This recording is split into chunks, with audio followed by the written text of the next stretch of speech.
தமிழ்நாட்டை இன்னைக்கு வரைக்கும் ஆட்சி செய்கிறது யாருன்னு நினைக்கிறீங்க? முருகன் முருகன் தானே ஆட்சி பண்ணுறான், எப்பவுமே அவன் தானே. டைரக்டர் எம்.மணிகண்டன் சார் டைரக்ட் பண்ணி வெளிவந்த படம் தான் கடைசி விவசாயி. படத்தோட ஹீரோ நம்ம நல்லாண்டி ஐயா and Vijay Sethupathi sir and Yogi Babu சார்லாம் நடிச்சிருப்பாங்க. முருகனை வணங்கி விவசாயத்தை ஸ்டார்ட் பண்ணுறாங்க நம்ம நல்லாண்டி ஐயா.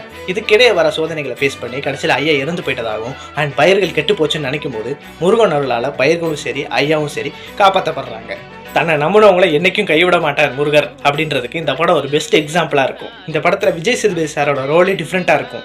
அண்ட் பில்கேட்ஸ் என்கிட்ட பேசினாங்க அப்படின்னு விஜய் சேதுபதி சார் சொல்லும்போது யாரும் அதை நம்ப மாட்டாங்க. அண்ட் அதுக்கப்புறம் பில்கேட்ஸ் விஜய் சேதுபதி சார்கிட்ட பேசுறது உண்மைன்னு ரேடியோ மூலமாக ப்ரூவ் பண்ணியிருப்பாங்க. இதிலே தெரிஞ்சுக்கலாம் இந்த படத்தில் விஜய் சேதுபதி சார் உண்மையை மட்டும்தான் பேசுவாங்கன்னு. விஜய் சேதுபதி சார் நல்லாண்டியா கிட்ட சொல்லும்போது முருகர் என்ன மைண்டில் கூட்டிட்டு போறேன்னு சொன்னாங்கன்னு சொல்லும்போது ஆட்டோமேட்டிக்காக அது உண்மைன்னு நமக்கே புரிய வரும். இப்படி ஏகப்பட்ட இன்டர் கனெக்ஷனோட உள்ள படம் தான் கடைசி விவசாயி.